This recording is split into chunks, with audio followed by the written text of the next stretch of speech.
If you don't kill, they kill you. So you have no choice, even if you don't want to kill. So then you're killed yourself. So what can you do? Why should I give in to an animal? I was managing a machine gun. I would kill maybe a day, 50, 60, 100 sometimes. Didn't bother me. I saw what they did.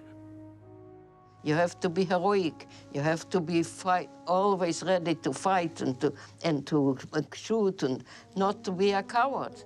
This is what I want, to revenge and to fight the Nazis.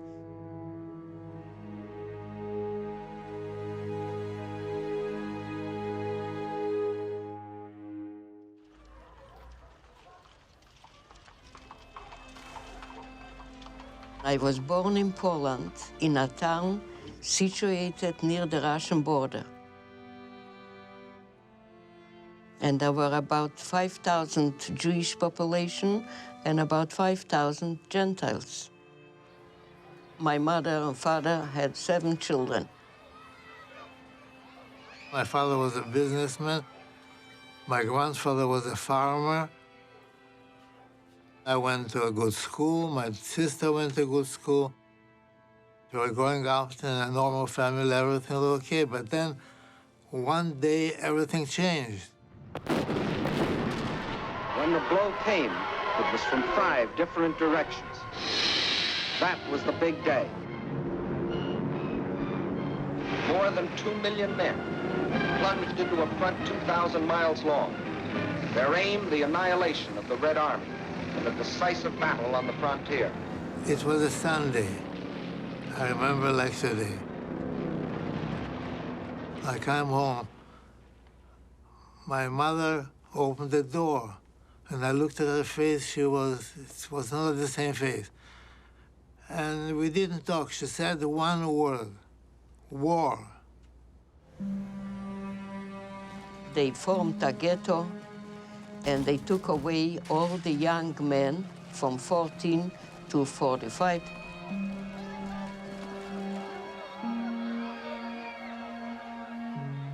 They brought everybody in to the ghetto, and they locked up, and that's it. When they formed the ghetto, I worked for the Nazis as a photographer. The main killer came to me, and he wanted me to make him a portrait. So I looked in the camera. My camera was that I had to cover myself with a black cloth. And I looked in and I said to myself, my goodness, if I will make him this portrait, he will kill me. He looks so horrible, such a killer, so bad looking. Can you imagine a Jewish girl, to the main killer, said to smile?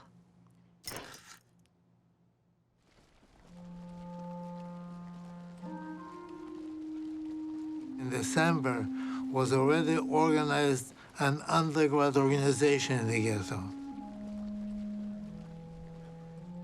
We would smuggle food into the ghetto and sell it, and we would buy weapons from Polish people who had from the Polish army that ran away, even from Germans. And we were stealing weapons from Germans. And then one day we felt that something is going to happen. They said, that's it, the ghetto is being liquidated and it's finished. My sister had 2 children, a little girl 2 years old and a little boy 4 years old. So she was changing the children in clean underwear. She wanted them to die in clean underwear. So I helped the children to take off the clothes that they slept in and to put clean clothes. I still remember the softness of their body, their arms, their legs, so nice and so clean and so beautiful. And she left, and this is when they were taking in open trucks.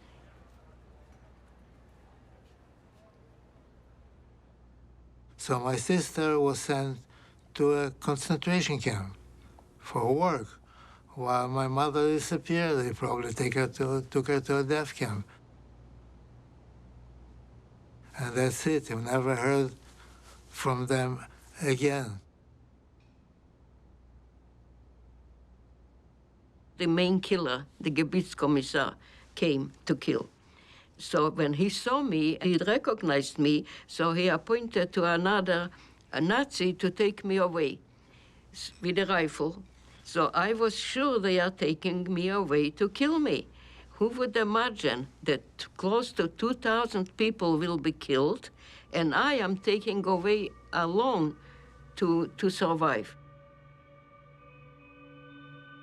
They were taken in open trucks, some, and some by foot, taken to the prepared tree trenches.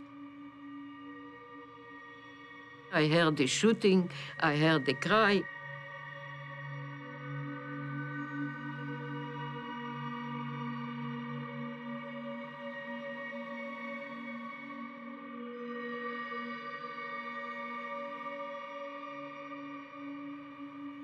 I escaped from the ghetto when the liquidation started. I was hiding in an apartment next door that a bomb went through from the roof down, so I could hide, nobody would see me. And I waited until it became dark. When it became dark, they emptied the ghetto, and I left.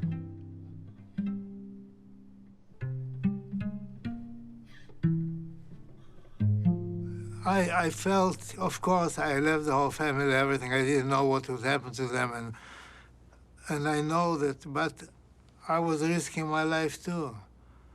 I was risking, I wanted to die with dignity, they say, not to be murdered for nothing.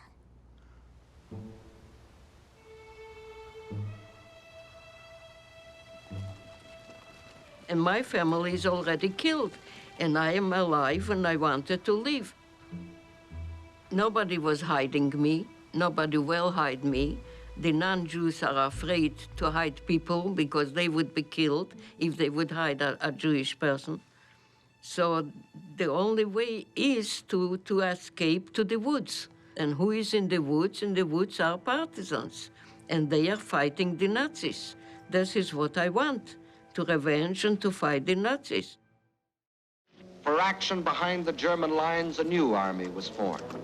An army without uniforms, whose home was the forest, and whose front was the enemy's rear. A guerrilla army.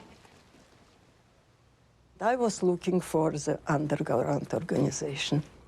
To join any underground organization only to take revenge and to fight the Germans if it is possible.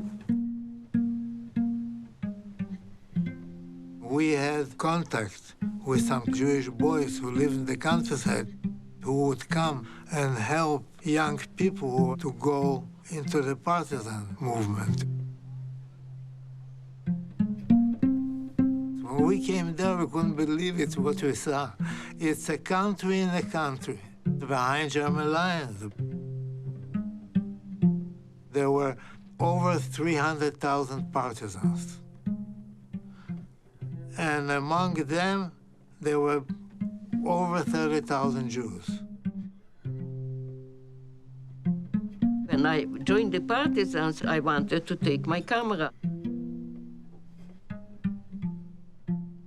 This is the first picture that I took when I joined the partisans. I am here. This is me, and I'm the only girl here.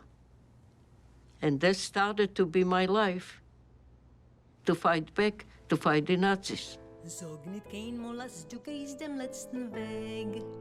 Hutsch Himmeln bei ne verstellen bläue Tag.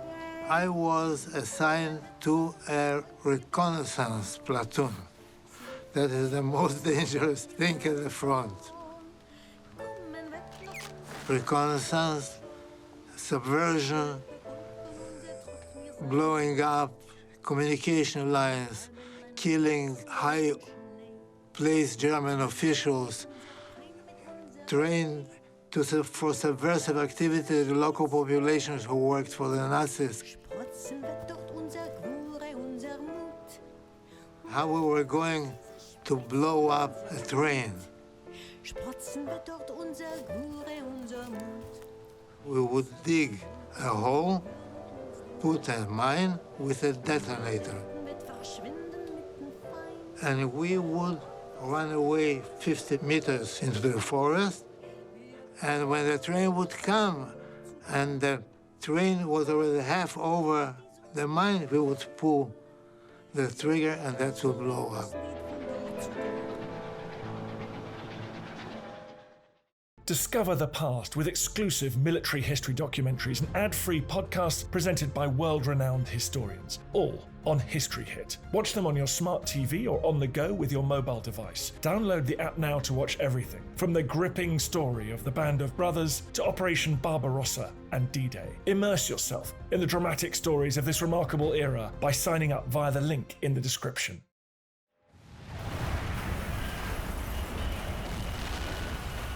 Once the whole train was destroyed with wounded Germans. They was burying them for maybe 2 weeks.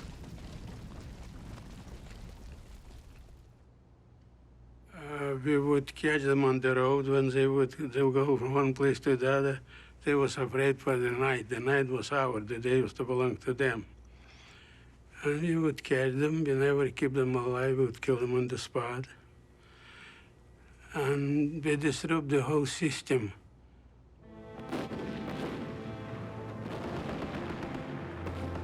When they accepted me, they appointed me to be a nurse. Here I am a photographer. I don't know nothing about nurse. I'm afraid of blood, and here I have to be a nurse. I always smiled. So if I would be serious, they would think they are dying. So I always had a smile, and they liked it because they say that it makes them feel good. So mostly in all the pictures, I smile. But when I am alone, I have a good cry. When nobody hears, nobody sees.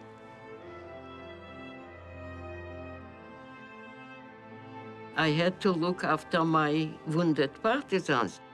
And I cannot change dressings with leaves or with trees or whatever, or with grass. I need bandages, so I had to volunteer to every ambush and every attack. When we attack the Nazis, I can go in and find what I need, medical supply. We surround the house where the Nazis are, and all will happen in 1 second. As soon as there is a signal, then we are attacking.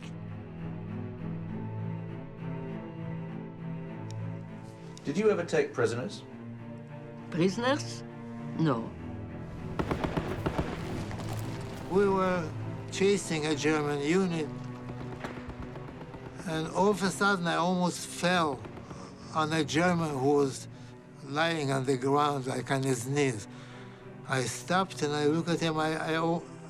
He could have killed me. He had still a rifle in his hand. And he begins to beg me in German that I shouldn't kill him. He was wounded, that he will work for peasants, he will do this, he will do that. So another partisan comes next to me and he says, "What are you looking at? What are you going to do with him? We don't have any room to put our own wounded. What can you do?" And he threw the gun and he killed him. We would kill them too because we didn't have where to keep them. They didn't have jails. We would catch them, we would kill them too. We didn't keep.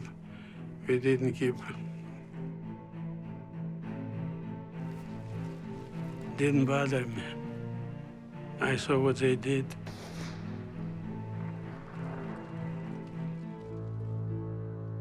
The Nazis weren't ethical fighters. You see, they would kill you without a child, an old man, nothing. It makes no difference, and they would kill anybody. So why should I give in to an animal? And it's natural to defend yourself by killing somebody else who wants to kill you.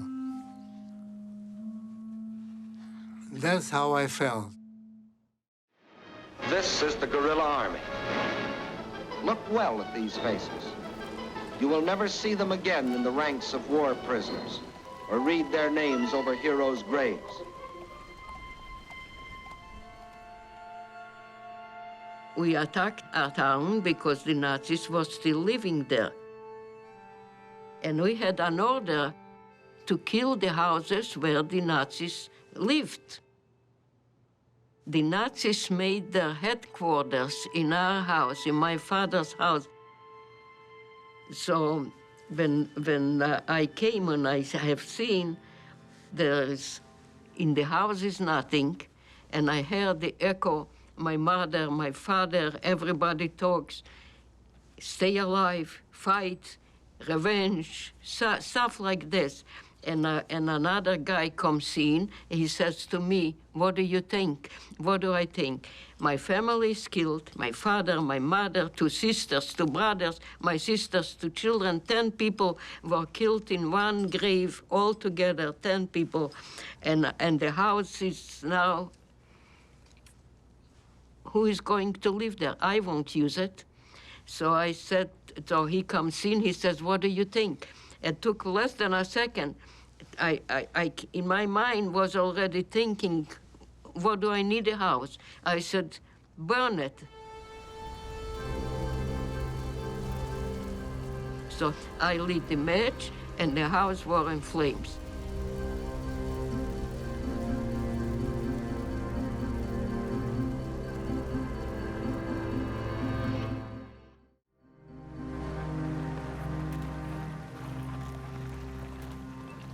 There were areas that no German would come unless it's a blockade. If it's a large blockade, they surround the whole area, and they come with tanks, with mechanized detachments, with hundreds, if not thousands, soldiers, and they come through the forest. They kill everything. They raze everything to the ground. All villages are being destroyed. The peasants are guilty and not guilty, the whole area, to clean it out from the partisans.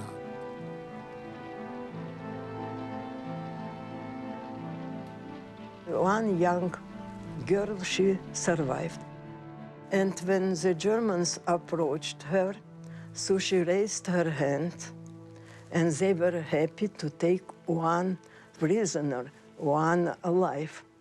But she managed to take the pin from the grenade, and she blew up herself and a few Germans. I had a rifle, I had a gun, and I had a grenade in case I will be captured alive to kill myself, because I would die right away with the grenade to blow up myself. But I wouldn't be tortured the way they did. But when I will tell you when I won't be on television. I don't want people to hear this. In 6 months' time, they regained territory the Germans had spent 2 years and millions of lives to take. Thousands of towns were liberated. What survivors were left came out to give thanks to their deliverer. We were liberated in 44. The war was over in 45.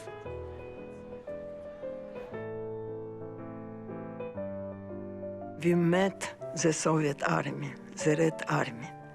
It was a very beautiful river, and they were resting at the river. And we noticed them. And this moment we feel that now we are really free. It was really bittersweet. I was free. But in our town was no town anymore. The Jews were killed, non-Jews, 5,000 were burnt alive, and the town was burnt to the ground. So there was no place to live there. After the war, until we were taken back to the Soviet Union, so everyone was permitted to send home a parcel with trophies. People were running to get letters. I had nobody. And that, in a way, took away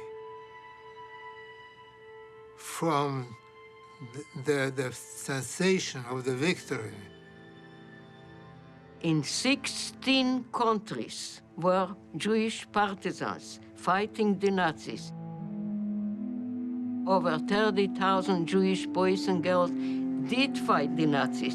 They did not go like sheep to the slaughter, but they did fight back. I didn't have that chance to kill anybody because right away, as soon as we attack, right away there are wounded partisans, and I have to go to look after the wounded. So I didn't have that chance to kill people. Would you have liked to have killed a Nazi? I wouldn't mind. It would help me to pray now to my family and to beg for forgiveness that I'm alive and they are dead.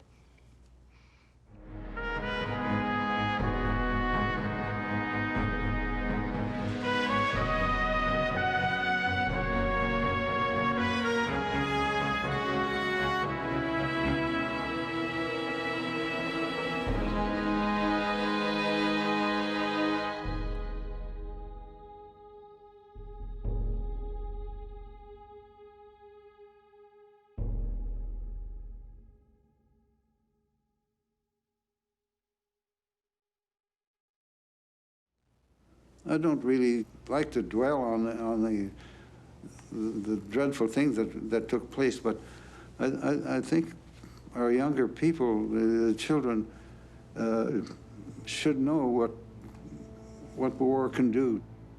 It's hard to describe these things. They happen, and you know, they're so commonplace you kind of forget what they're all about. And after all this time, you know, 60 years or so, your memory kind of dim, which is a good thing, I suppose. I tried to shut out the whole horror of it and build on the strength that I felt that we had won the war, we had been victorious, we had done our part, and we had done it with honor and distinction, and I felt good about that. I was proud that I served, and I was proud about the whole thing.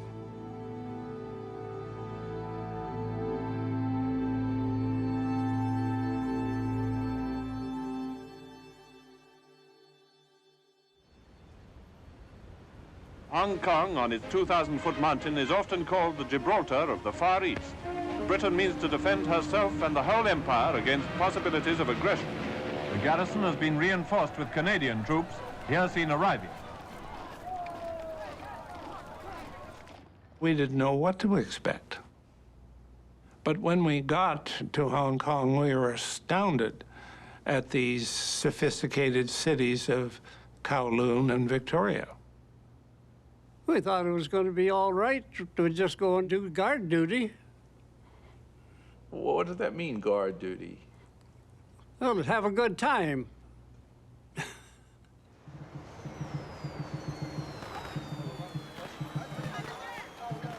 And since we had a lot of back pay, we had a lot of fun visiting these big Chinese cosmopolitan cities. What did you do with your pay? Oh, we visited the local bars and restaurants. War and the fear of war spreads far and wide over the globe. Danger threatens Hong Kong, and the women and children are evacuated. Tension with the Japanese grows. We knew that they were about 60 miles away, just outside the New Territories. There were about 60,000, I think, so the rumor was that there were about 60,000 on the border. And how many were you? Including the pen pushers and so on, it would be about 14,000. The British told us all about the threat, but they saw it as a very minor threat. They had a very low opinion of the Japanese. They told us that the Japanese that the way their eyes were positioned in their heads, they were not good shots. They didn't know how to fight at night, and they were not much of a threat. Hong Kong under siege. The Japanese attacked Hong Kong at exactly the same time as they attacked Pearl Harbor. I was standing beside the lieutenant, and we saw some planes coming, and as they went over, he says, "Oh my God, it's the Japanese." And they started coming down over us, bombing us and us machine gunning, you know. They just go down. Japanese film showed the bombardment of the island from Kowloon. Masses of the enemy overwhelming the weary British from every direction. They attacked us from behind, and so they just scattered us because we had no cover. And the officer in charge of our little group said, everybody for himself, everybody try and find some cover. The Japanese army turned out to be absolutely superb. Beautifully trained, marvelous weapons, 2 years of experience fighting in China. We fought against the 38th Division, and it was a crack Japanese division, and there was no better infantry in the world. They looked as if they were on dope or something. Their eyes were staring like, you know, and they were, and they just looked like they were madmen, like, you know. Under constant air attack and bombardment, Jap forces on Hong Kong Island itself, the city holds out until Christmas Day. Then, the final push comes. On our right wing, the Japanese broke through our lines, entered St. Stephen's Military Hospital, where Canadian and some British soldiers were, badly wounded soldiers were in bed with every kind of wound, but all of them immobile. They came into the room, and it was the first time that actually I had seen Japanese soldiers. What did they do with the wounded men in the hospital? For the most part, they bayoneted and shot them. And of course, some of the nurses were raped and mutilated. There was blood everywhere. Never having a picnic. On their end, they killed nurses, doctors, and patients, and, you know, they just went wild. Heyday, just because half the guys were in bed, I mean, you know. You would hear the screams all night, it would drive you nuts. The screams? Oh, there were bayonets, you know. And, Before sundown, the battle is over. With the water supply gone, defenses shattered, and battle equipment smashed, the city surrenders. Thousands of British and Canadian troops are in the hands of the enemy. We didn't surrender. We never raised our hands in the air to the Japanese. We refused to do that. But when the governor of the island surrendered the island in the afternoon of the 25th, the governor, Sir Mark Young, said, "You Canadians are to lay down your arms and cease fighting." And so we did. They fought like tigers, and they never surrendered.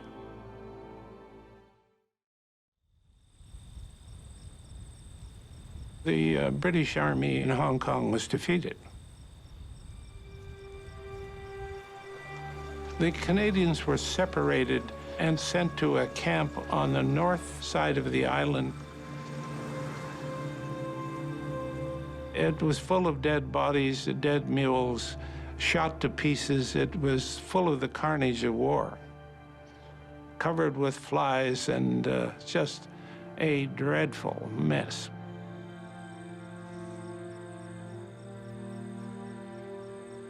They told us that every day. You know, they were going to win. You are prisoners of the Japanese Empire. You don't go home no more. You work for the Japanese Empire. The guards had a field day because they had absolute power over people who were completely unarmed and under their control. 私が結局捕虜収容所時代に働いたということは、例えば結局その私がこうやってくれということに対して反抗的に、そのだとかそういったことがあったんです。だからそういう時には結局私ももっとして働いちゃったんです。The guards were not a very pleasant group. The Kamloops Kid tortured our troops for the sheer delight of it. Oh, yeah, because he lived in Canada for years, or I guess maybe all his life, till he went to Japan, you know. He was a sergeant in the Japanese army. He loved to bash guys around. He said, when I was in Canada, you called me a little yellow bastard. I got you where I want you now. No kidding. Then you really got it. Can you tell me what the tortures were that he committed? Well, they had various names: the flying horse and the water torture, and so on. So strapping, hanging people by their arms, and placing a hose down their throat until they were about to drown, and so on and so forth. I'd rather not go into it, but just, you know, just use your imagination.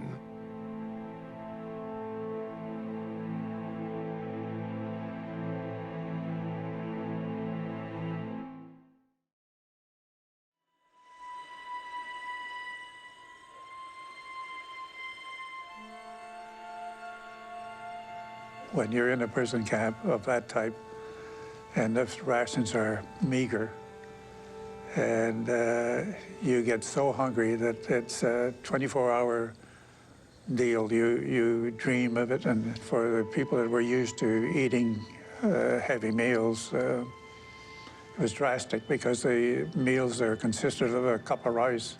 That was it, and then the rice was terrible. It had maggots and mice droppings and rat droppings, you know. But you ate it because you were hungry. We were losing weight rapidly now, and some people were dying now. On some days, 7 Canadians were buried in one day. Death was constant. Our troops were told, we are in the Canadian Army. At the moment, we have lost a battle, but we're still Canadian soldiers. We will survive this. We'll stick together. We are not going to die and show any weakness to these people. If they send us to work, we'll sabotage anything and everything we can.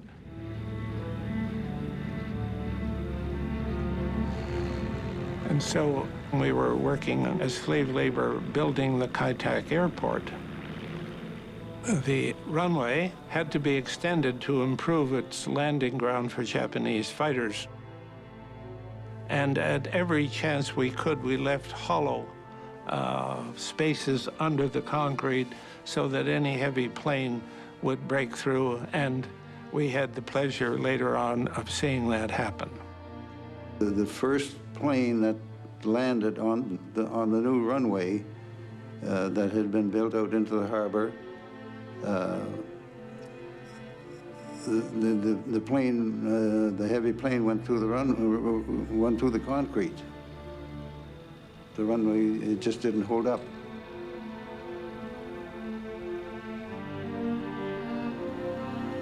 We did everything we could to keep morale up and keep some purpose in life clear to everybody. It's easy to give up. I was talking to a person, and he said, "Do you think we'll ever get out of here?" And I said, "Certainly." I had every reason to believe that we would, but that person did not. He did not believe that we would get out. And the next day he asked me the same thing, and I said, look, we're getting out of here. And he said, I don't think we are. He said, things are, you know. So that person passed away very quickly. There was no question about it. He just died. You can't afford to give up, really, if you want to live. A large number of us were then moved to Japan, taken to Yokohama to work in a shipyard. We went to work in this gigantic shipyard, which was one of the biggest in the world, employing thousands of workers.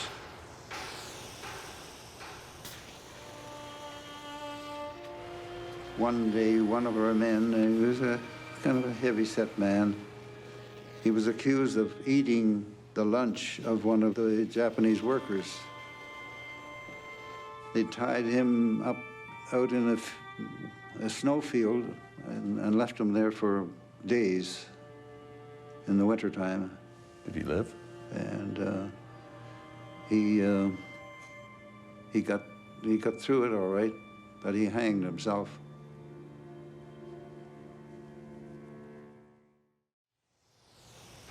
Well, a remarkable thing happened there. Two Canadians decided that since the Allied bombers weren't able to destroy this gigantic shipyard, they would find a way to do it. They planted incendiaries under the blueprint warehouse, and it worked. The shipyard was terribly damaged and put out of business. They did more damage, these two Canadians, than all the bombing of the Allies during the war. And as a result, we were shipped to another camp because there was no work for us.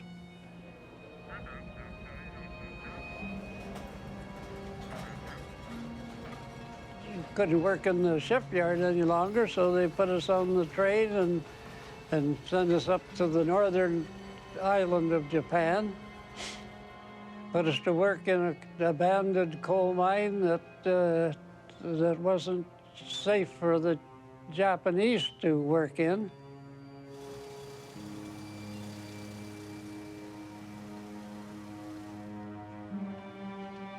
We carried coals like coolies do, like a pole on their shoulder with a basket on each end. You weighed 80 pounds, you were carrying 100 pounds on your back. When we were in the yard, coal yard, working, I saw one of the overseer that he was a big fellow. He had a cane, and he'd walk around to see that the people did their work. And he beat this fellow. He was a Canadian, and he beat him almost senseless. Because the fellow couldn't carry the baskets. They were too heavy. So a few days later, he passed away as well. I'm as stubborn as you are. I'm going to get out of here. That's what you said inside yourself? We said this back and forth, you know. Well, we're not going to beat us. And now that the Nazi gangsters have been blown apart, now we can concentrate the full fury of our total power on Japan. Well, we knew by now that the Allies were coming close and that Japan was losing the war. We knew that our camp commander had written orders from his superiors that if there was any danger that the Allied prisoners under his command could be rescued by an invading force, he was to put us to death by any means he chose. And the Japanese simply wouldn't surrender.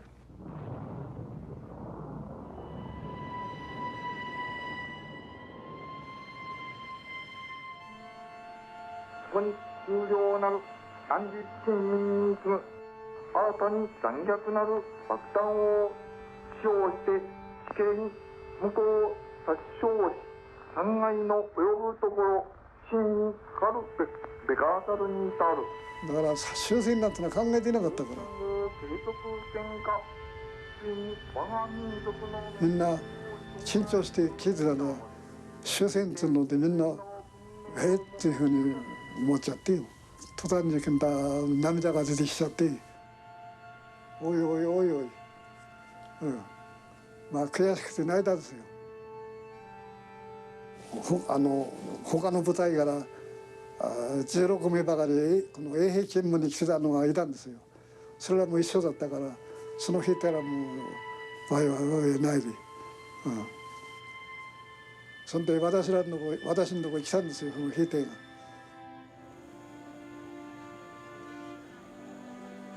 So we woke up one morning and the gates were all open, the guards were gone. That was it. So we just took over the camp. We were in the camp for 30 days afterwards, in a power vacuum. And nobody knew where we were for the first week or so. But then the American Air Force discovered we had painted POW on the roof in white paint, and then they began to drop tons of food by air. And then one day I was coming back from our washroom during the day, and there was a bunch of guys standing around the corner of the hut. And when I got there, I was wondering what the kind of commotion was. There was 2 American airmen there standing there, and they had been looking for POW camps in their fighter planes. I went into my bed and got on my knees. Thank God for sparing me and for sparing those that are still alive.